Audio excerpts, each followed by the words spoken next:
Queria agradecer primeiro o convite do IDAERJ, na figura do Zé Carlos, agradecer a Patrícia, o Thiago e o Alexandre que compõem a mesa, dar boa tarde a todos. E o Alexandre adiantou que seria até razoável se pensar num seminário sobre licitações nas estatais. Tamanha a quantidade de normas que a lei estabeleceu, do artigo 28 até o artigo 84, fora os parágrafos e incisos, nós temos regras bastante detalhadas sobre licitações e contratações. Então, vou tentar aqui, em 20 minutos, trazer as pinceladas gerais em relação às licitações e contratações nas estatais a partir do Estatuto.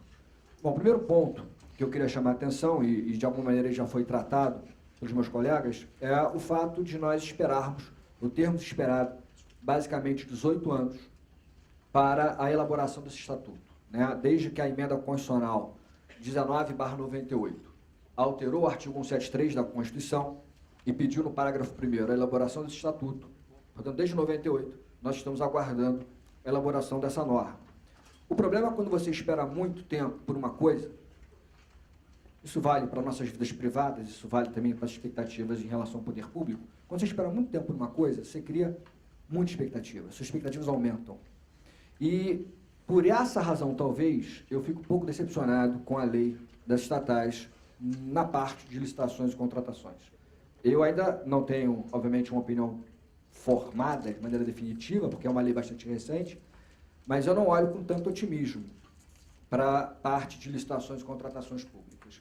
Bom, eu vou explicar o porquê. Primeiro ponto, esse eu nem chamaria de ponto mais relevante, mas um ponto que já tem chamado a atenção de alguns autores seria a própria abrangência federativa da lei.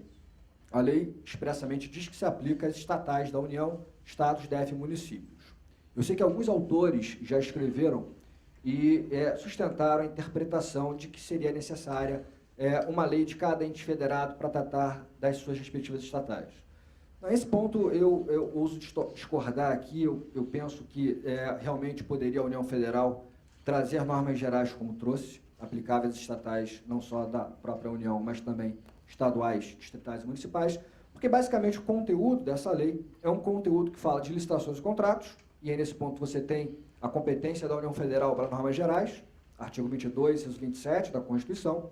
Em matéria de direito societário é matéria de competência legislativa da União. Basicamente, o que você teria de alguma polêmica seria na parte de controle. Mas, enfim, eu não veria aqui nenhum problema maior nesse fato da lei ter trazido normas gerais nacionais para todas as estatais de qualquer ente federativo. Meu problema está no segundo ponto, no ponto em que a Lei 13.303 coloca no mesmo balaio estatais que prestam serviços públicos, estatais que exploram as áreas econômicas, independentemente de haver concorrência ou não na atividade desenvolvida. E aí já derrubar um mito, né? Serviço público ele pode ser prestado de maneira concorrencial. A gente, às vezes, encontra aí umas repetições, a ideia de que serviço público só teria um prestador. O próprio artigo 16 da Lei de Concessões e Permissões fala em concorrência no serviço público, então, naturalmente, que no campo do serviço público também podemos encontrar concorrência.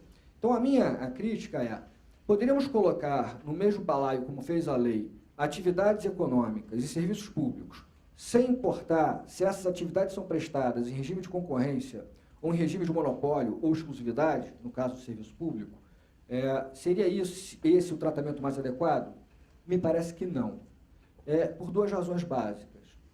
Primeira razão, esse estatuto ele pretende regulamentar o artigo 173 da Constituição, parágrafo 1º.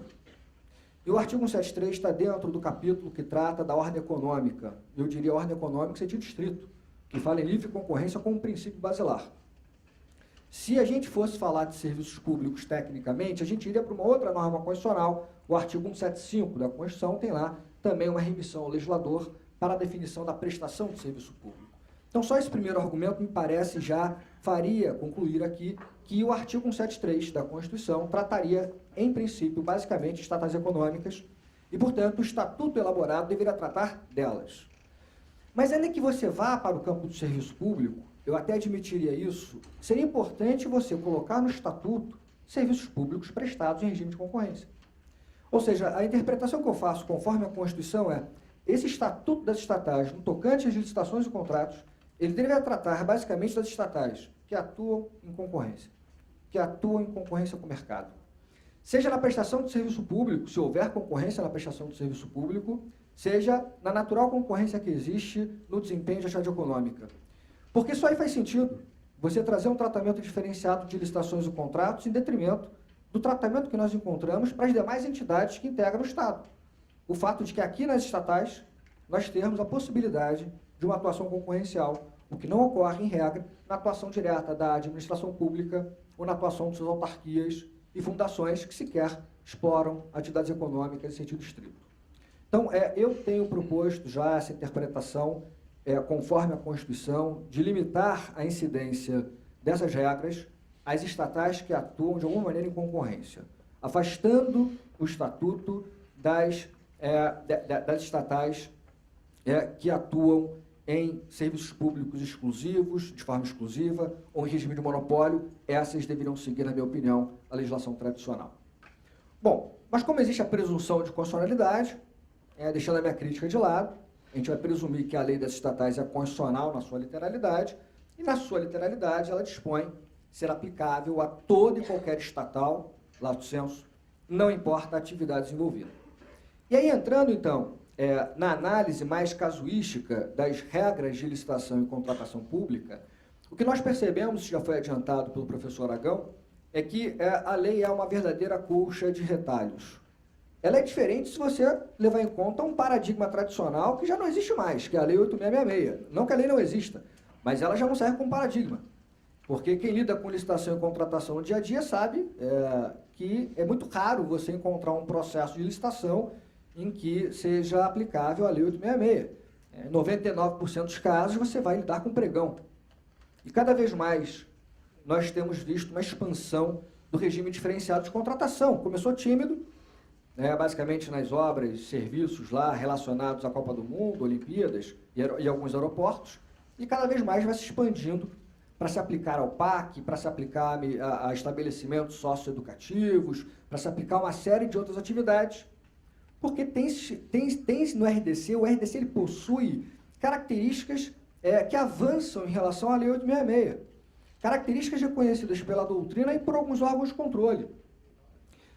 Características essas que são tão boas que, pela dificuldade de se revogar a Lei 866 ou de se modificar o texto da Lei 866 por conta de um custo político, ninguém quer alterar a Lei 866 porque pensa que a Lei 866 é o grande paradigma da moralidade, acho que não viram nunca uma licitação na prática, fica mais fácil você fazer alterações laterais, alterações em leis específicas, trazendo ali, de uma forma oblíqua, vou chamar assim, de uma revogação fática da Lei 866 na maioria esmagadora das licitações na prática. Bom, o que a gente percebe, portanto, é que o RDC ele trouxe características tão inovadoras em relação à Lei 866 e tão mais eficientes que esses paradigmas foram copiados e colados, basicamente, na Lei das Estatais. Ela basicamente se inspira no RDC e na Lei do Pregão. Tem uma pitada de decreto da Petrobras, a contratação integrada surge lá, inclusive, antes do RDC. Tem uma pitada ainda da Lei 866, você vai verificar nas hipóteses de dispensa e inexigibilidade de licitação uma série de casos, que são basicamente casos que você já encontrava nos artigos 24 e 25 da Lei 866. Então, nessa colcha de retalhos, com forte inspiração na Lei do RDC e na Lei do Pregão, nós temos normas agora que se aplicariam às estatais de um modo geral. O primeiro ponto que eu queria pincelar com vocês sem usar as expressões, me parece que a lei das estatais, ela positiva, institucionaliza a velha dicotomia atividade-fim, atividade-meio. Aquele entendimento majoritário do TCU e da doutrina, no sentido de que estatal econômica não deveria licitar para a atividade-fim, para a atividade econômica, para que ela tivesse, portanto, concorrência possível no mercado, e ela licitaria para a atividade-meio, de alguma maneira essa dicotomia foi consagrada no artigo 28, parágrafo 3º, inciso 1, do Estatuto. Não com essas expressões, mas lá diz que as estatais não precisam licitar para as atividades relacionadas nos seus estatutos sociais. Isso vale não só para a estatal econômica, como também, e aí não seria, como não poderia ser diferente, também para as estatais que prestam serviços públicos, quando elas forem prestar as atividades finalísticas, que que são aquelas colocadas nos seus estatutos, elas não se submetem à regra da licitação. Lá, o artigo 28 fala licitação dispensada. Eu diria, é hipótese não incidência da própria regra de licitação, porque para a atividade econômica já não faria sentido se fazer licitação sob pena da estatal sequer existir. Né? Então, o primeiro ponto importante, me parece que nesse campo não haveria tanta novidade, se a gente pensar que a doutrina majoritária já fazia essa distinção e que a lei, de alguma maneira, ainda que não usando as expressões literais, acabou afastando, na minha opinião, a licitação para atividades finalísticas. Além de afastar também a licitação para parcerias societárias e contratuais, que o Tiago também aqui mencionou na sua fala. Um outro ponto importante na lei de licitações e contratações estatais, ela consagra a tendência já prevista na lei do pregão e do RDC de inversão de fases, também você encontra na lei de concessões. Primeiro se faz o julgamento, para depois fazer a habilitação. Essa inversão ela pode ser modificada de maneira justificada pelo administrador da estatal, pelos dirigentes, mas me parece que, na lógica da eficiência, o ideal é que se faça o julgamento primeiro e depois a habilitação. Ela prevê, além disso, modos de disputa aberto, fechado e misto. Então, você tem a possibilidade não apenas de apresentação de envelopes lacrados, mas também de lances verbais, e a combinação desses modos de disputa. Você já encontrava também no pregão, no RDC.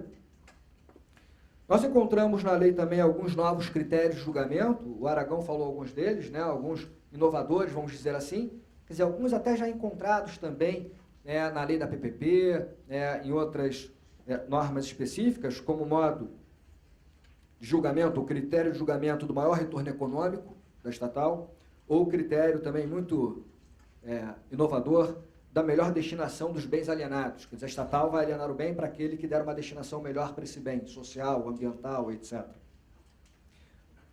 Além disso, a lei fala, como o Aragão também já mencionou, em contratação integrada, que era um instituto já previsto na Petrobras e no RDC, e fala agora uma expressão, uma expressão nova pelo menos a expressão, não o seu conteúdo, fala em contratação semi-integrada.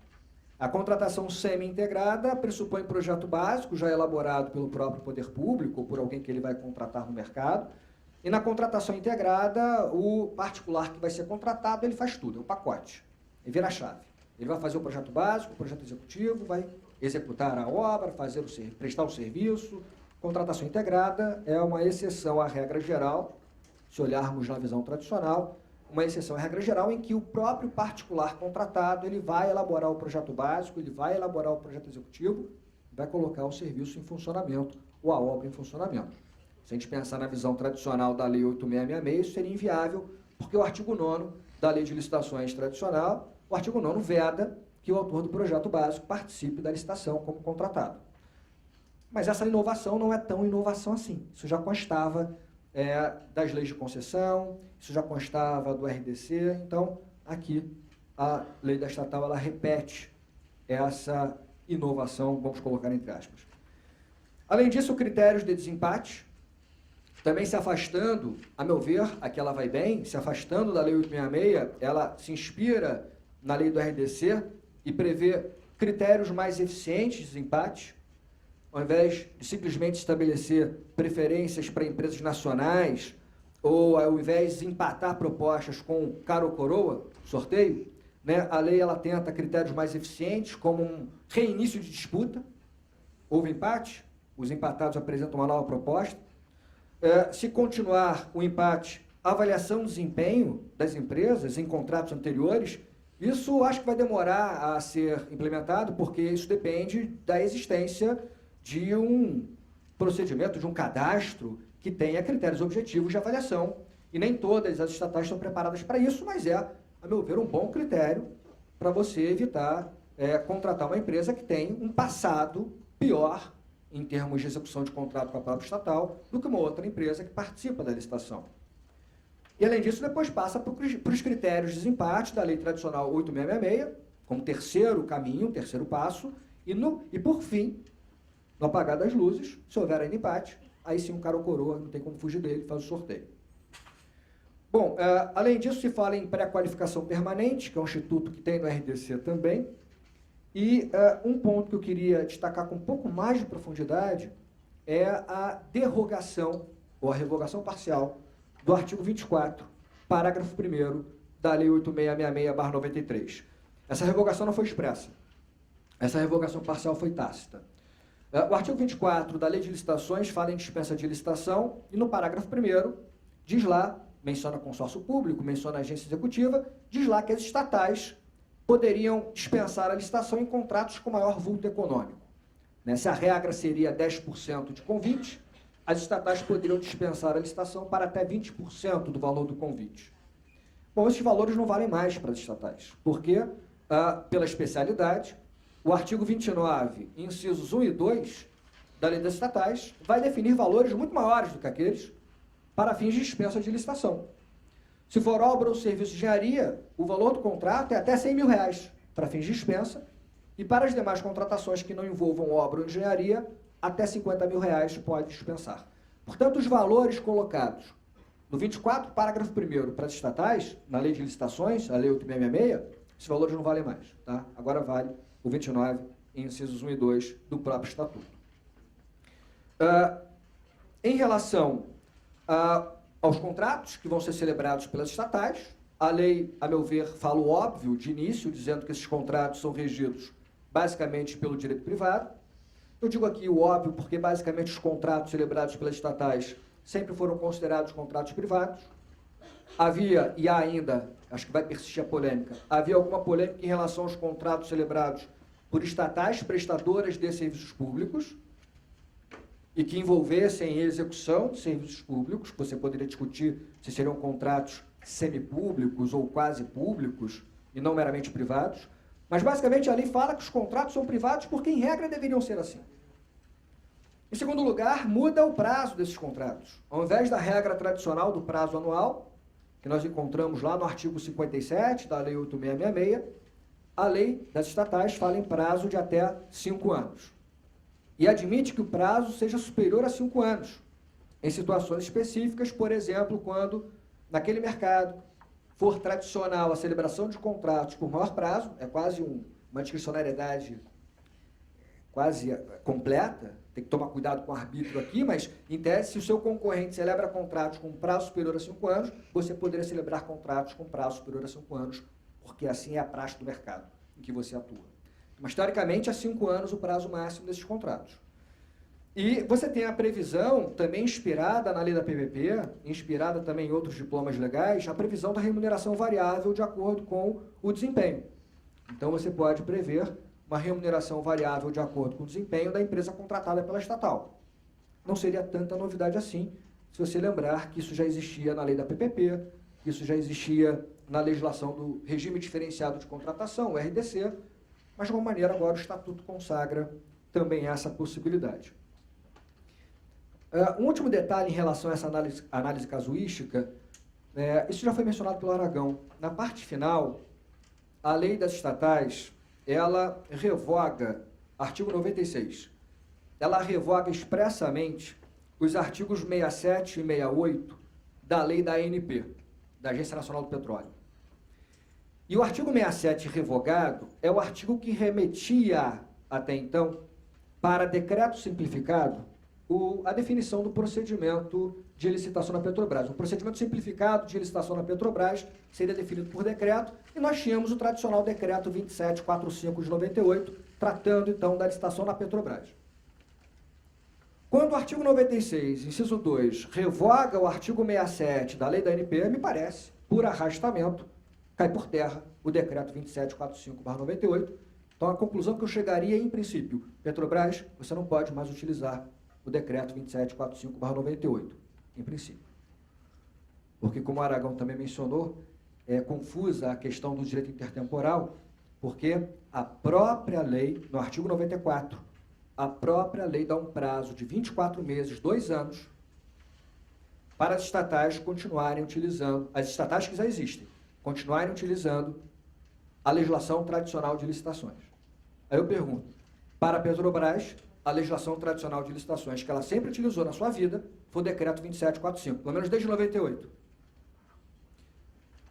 Se o artigo da lei que lhe dá fundamento cai, e a revogação seria agora, o decreto já não poderia mais ser utilizado. Como é que a Petrobras faria licitação hoje?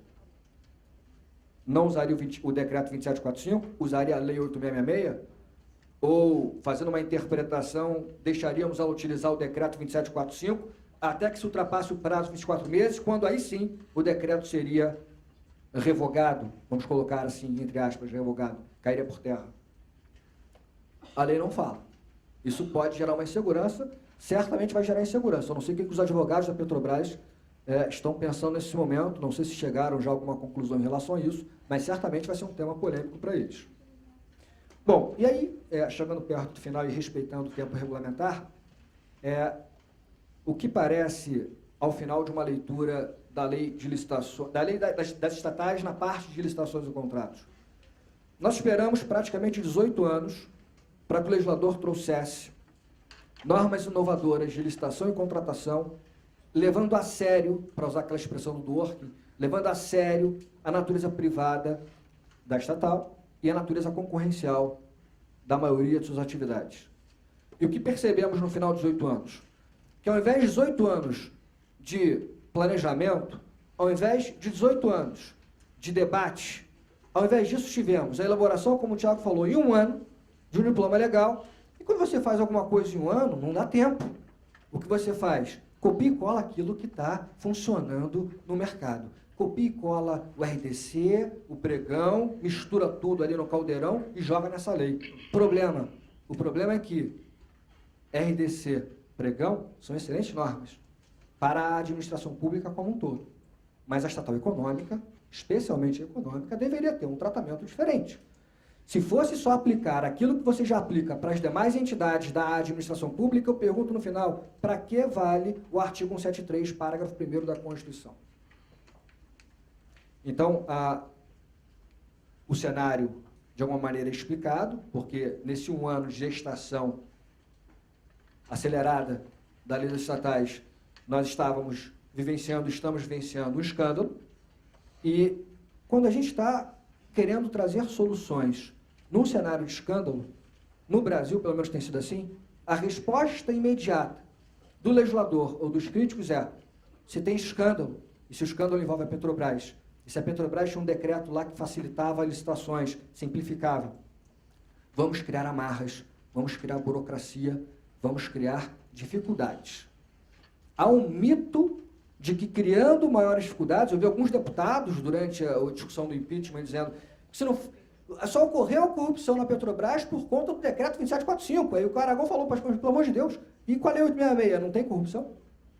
O problema é só mudar a lei, ou mudar o número da lei, ou mudar o conteúdo mais formal, menos formal. Para mim, criar dificuldades pode ser para vender facilidades. E aí a corrupção continuaria acontecendo. O que vai mudar não é uma lei. O direito não pode tudo, como já falado. Vai mudar mudança de cultura, mudança de eficiência de controle, eficiência de controle preventivo, especialmente, com os códigos de integridade que estão colocados no Estatuto. A lei, em tese, seria uma boa lei. Na parte de licitações e contratos, me parece, além de excessiva, ela traz uma burocracia e um tratamento homogêneo para estatais que não são homogêneas. A assimetria normativa talvez se fizesse necessária para se levar a sério, repito, a concorrência das estatais e a natureza privada das estatais em detrimento de outras entidades administrativas. Muito obrigado.